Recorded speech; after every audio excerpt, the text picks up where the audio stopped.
radical left is losing ground, and that doesn't mean they are going away. This just means that they will get louder and they will get more violent. 17 pro-life facilities have been firebombed since the Supreme Court draft striking down Roe v. Wade was leaked. And now pro-life members of Congress are having their offices vandalized. And in Washington, one Republican congressman's office was torched by radical leftists. So what will they do when the Supreme Court opinion is actually released? Will they give up?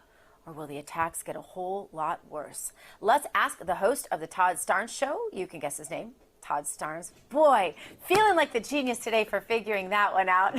But Todd, I'll tell you what, this is truly scary. The left doesn't like losing, and their backs are truly against a wall at this point of their own doing.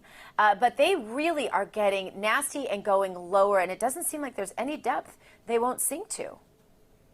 Well, yes, this is the party, Dr. Gina, and thank you so much for the invitation to be here. This is the party that was once ruled by Barack Hussein Obama, who infamously said right outside of Philadelphia, if they bring a knife to the fight, we bring a gun.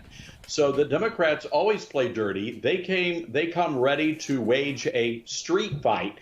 And that's something that the Republicans are going to have to learn to deal with. I think that's one of the things that President Trump did so admirably. He actually taught Republicans how to fight back and how to do so very effectively.